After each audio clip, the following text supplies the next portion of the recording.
So today is opening of bids for infra project. Okay. Before we start, may I ask the Secretariat if there is a quorum? Good morning po. Having the presence of Ma'am Catherine Franco, back Vice Chairperson, back members Attorney Andre Dacanay, Engineer Frederick Atejera, Engineer Robert Lilina, and Dr. Joaquin C. Austria, the Secretariat certifies the presence of a quorum at exactly 10:48 a.m. today, November 6, 2025. Thank you, ma'am. With the certification of a quorum from our Secretariat, I'll call now this meeting to order. So, next is the review and approval of minutes of the previous meeting. Any comment from our back members? Madam Presiding Officer, I move for the approval of the minutes of the previous back meeting last November 4, 2025. Okay, it has been moved and seconded the approval of our previous meeting last November 4. Actually, it was already given to the back members prior to this meeting. So, we go now to the meeting proper, the opening of bids. May I also acknowledge the presence of our bidders who are present here today. Wala pa tayong attendance, please. Before I acknowledge, I have also the letter invitation to our observers, and it was duly received by them, but unfortunately they are not around physically here, but we already issue also or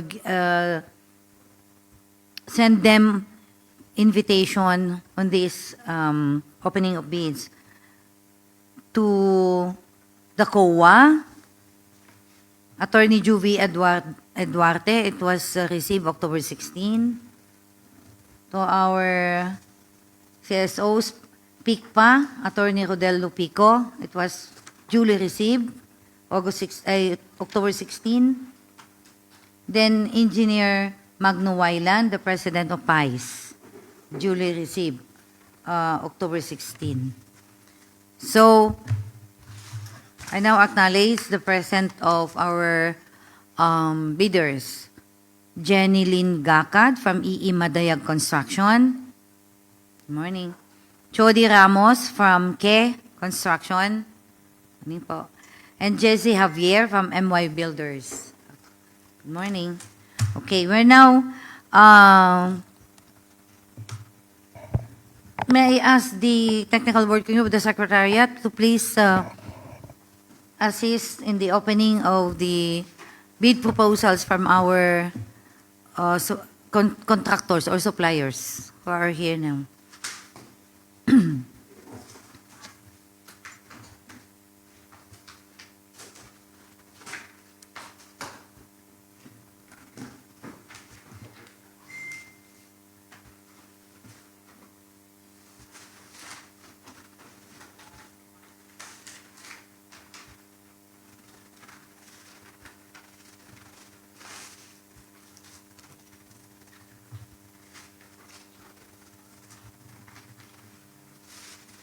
Can you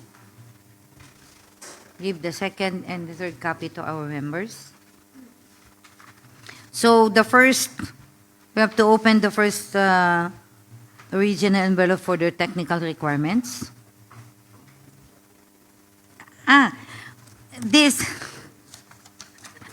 The opening of bids for construction of San Simon Bridge, Aringay, La Union, with an ABC of 32,012,500. The first bidder from Kryptonite 6S Builders, KSB. So we have PhilJeps, valid until July 2026. We have the SEC.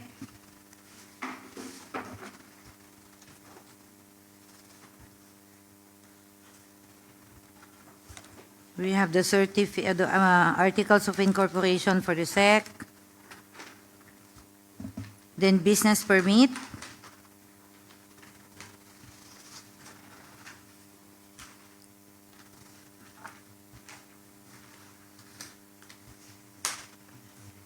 Okay, valid until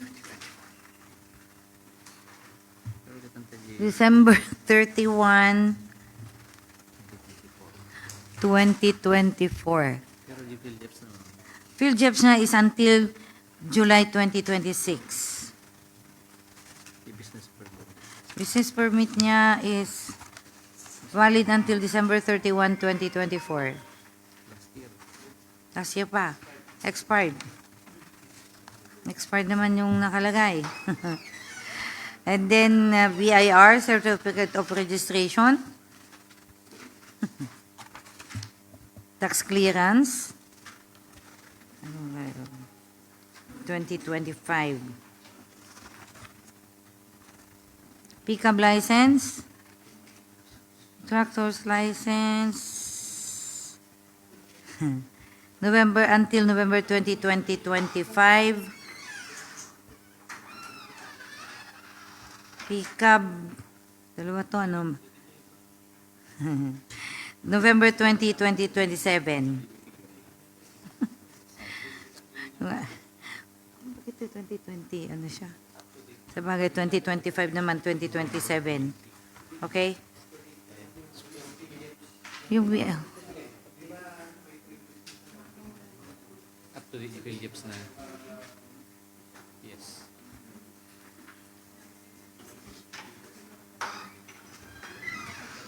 Madam Chair, it seems that the PhilJEPS is outdated, as the third page indicates that the mayor's permit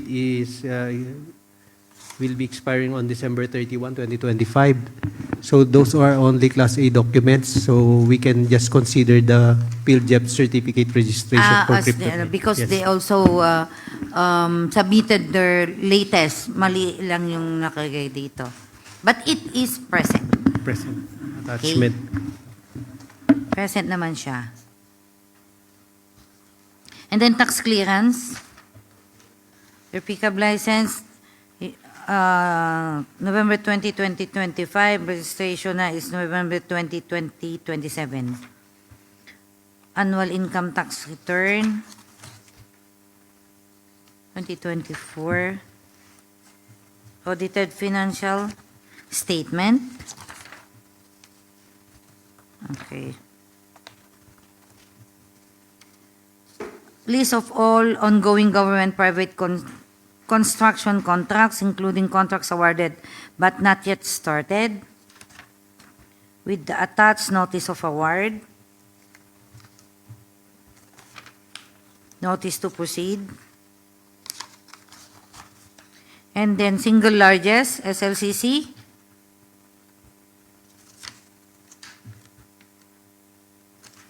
with the attached notice of award and notice to proceed. The contract agreement.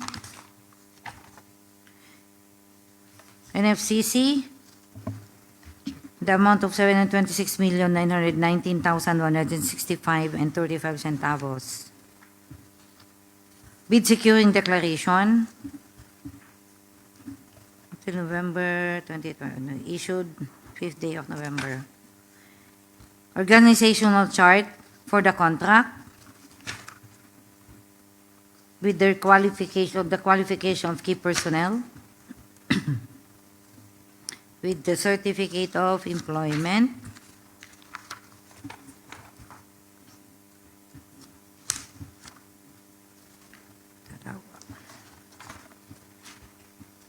the materials engineer,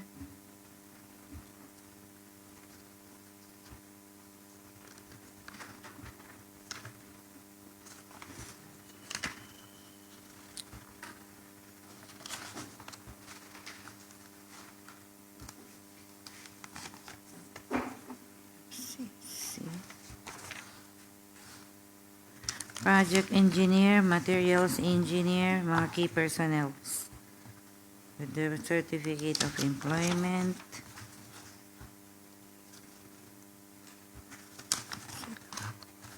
Okay. Then the foreman. We have the list of equipment.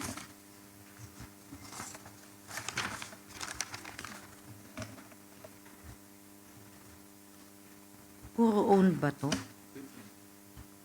Owned lahat. Wala siyang list. Yes. We have the dump truck, roller, backhoe, mixer, grader, loader, roller. And then,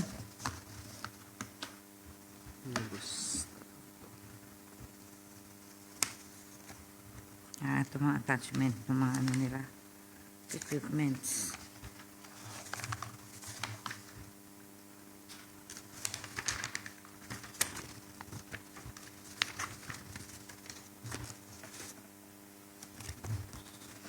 The omnibus zoning statement. Complete and complying po, Madam Presiding Officer. Okay. So it is complete and complying. We will now open the second envelope, the bid proposal from Kryptonite.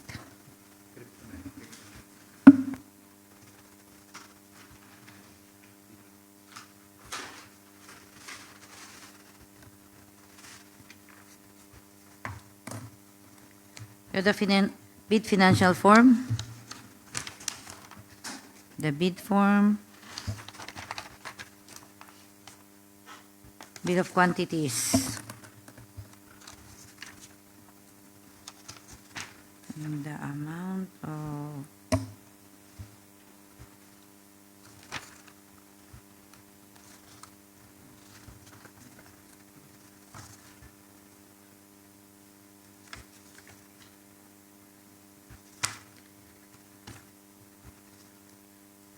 bill of quantities and detailed estimate. Dito pala. Okay.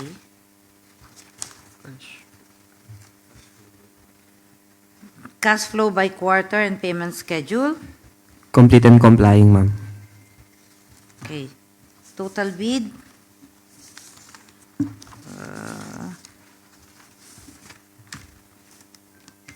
31,909,463 pesos and 97 centavos. 31,909,463.97. Okay. That ends the first bidder. Next. From Villar General Construction. First envelope, the eligibility and technical requirements. We have the PhilJeps until November 15, 2025. Oh, malapit na.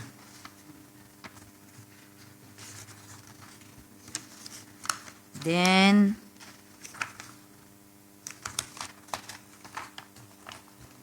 the DTI, mayor's permit,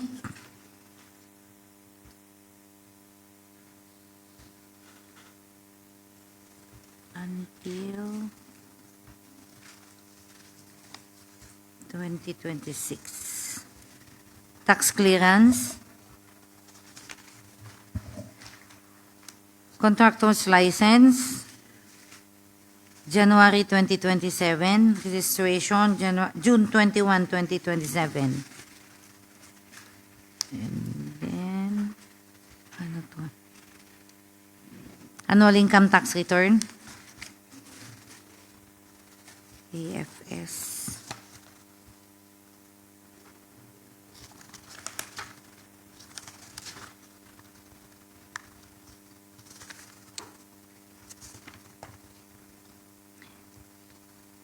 Audited financial statement for 2023 and 2024.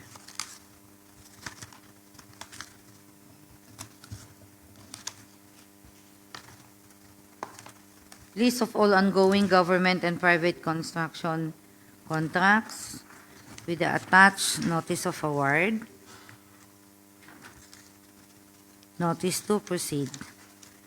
And then SLCC with the attached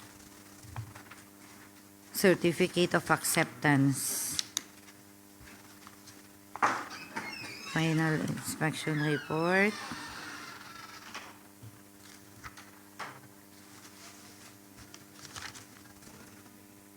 Notice of award. Contract agreement.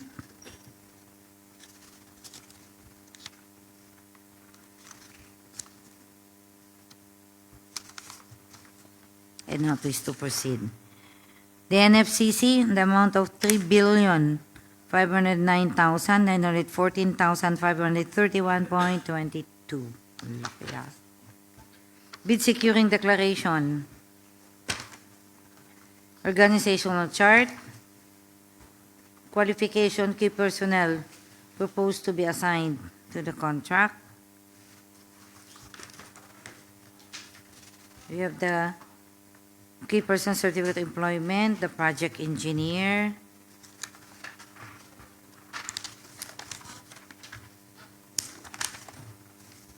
materials engineer,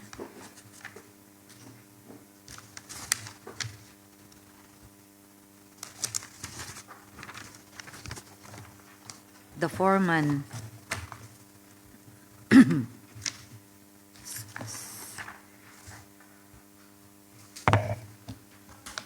and we have the list of equipment owned.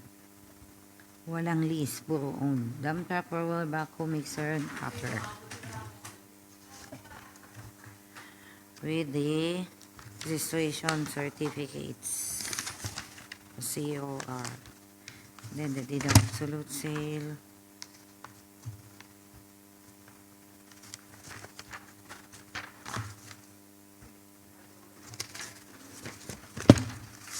The receipt. The omnibus sworn statement.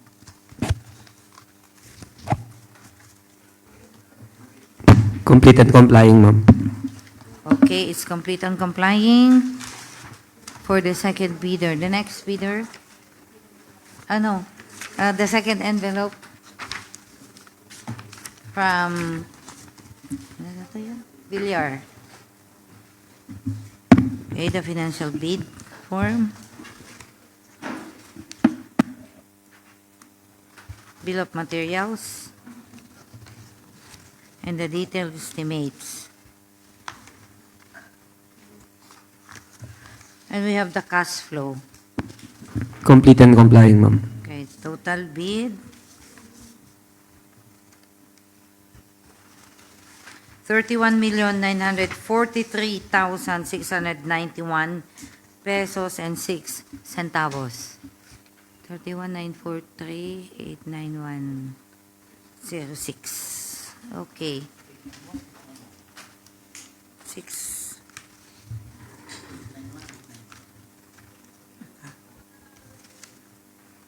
$691. Tama. 31,943,691.06. Okay.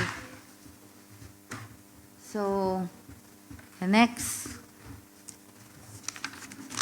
from K Construction, first envelope, the eligibility requirements. We have the big pickup license, August 4, 2026, registration October 29, 2026.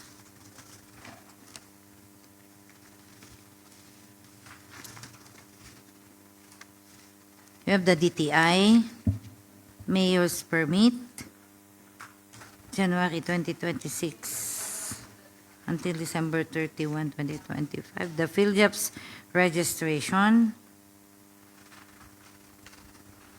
valid until July 13, 2026.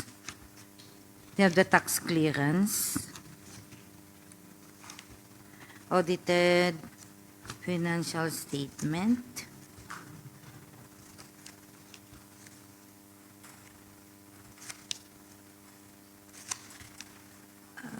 Okay. Income tax return.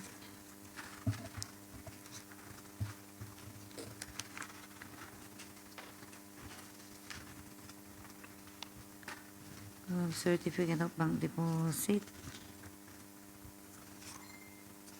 List of all ongoing government private construction with the attached notice of award.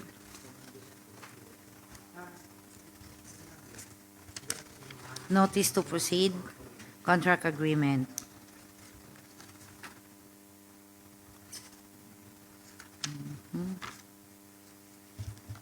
Next.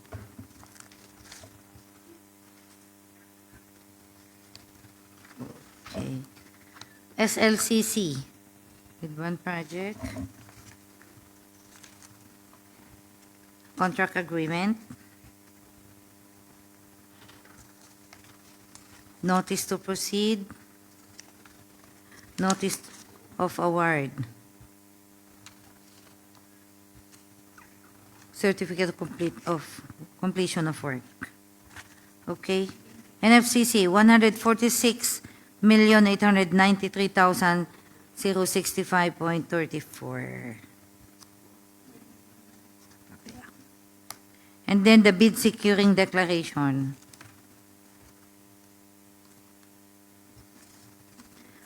Organizational structure. The qualification of key personnel proposed to this contract for our project. The project engineer.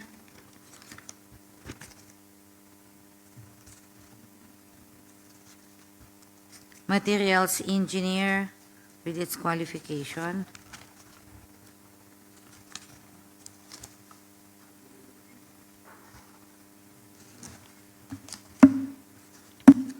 Then the foreman.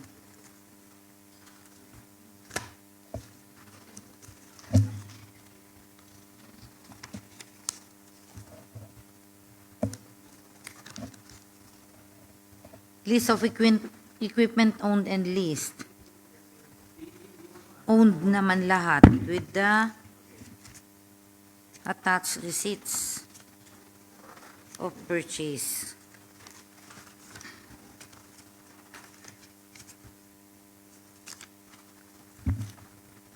Deed of absolute sale. Okay.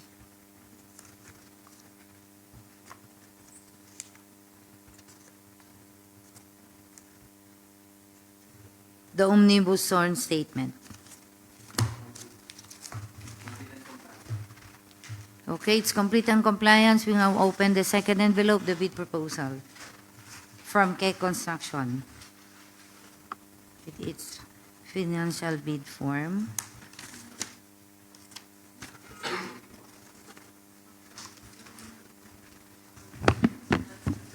Bill of materials,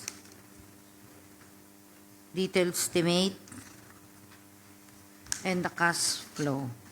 Total bid,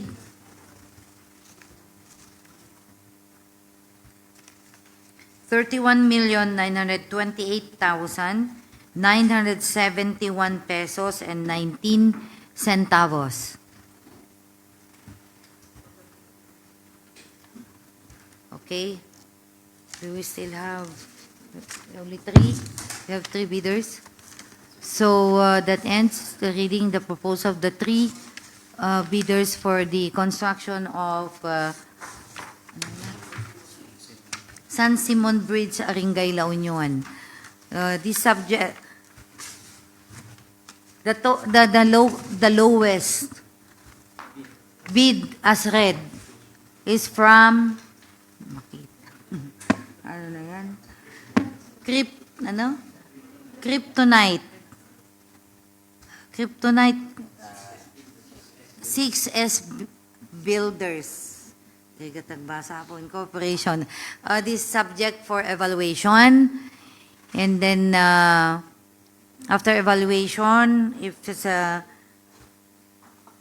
if it's declared the lowest calculated bid, it will be subject for validation. Subject for validation to declare as the lowest calculated responsive bid. Okay? For the technical working group, you are now you will now begin your evaluation. You can do it after our meeting. The evaluation of the bid can be already be started by the technical working group, assisted by our secretariat, of course, and the back members. So, are there any other concerns or clarifications before we end this opening of bids for this project, the construction of San Simon Bridge, Aringay, La Union? To our bidders, mayroon ba kayong ano? And our members of the back. So if there are no more clarification or any verification or questions, I call now. May I ask the back members to end the opening of this project, the construction of San Simon Bridge, Aringay, La Union. Thank you. Okay.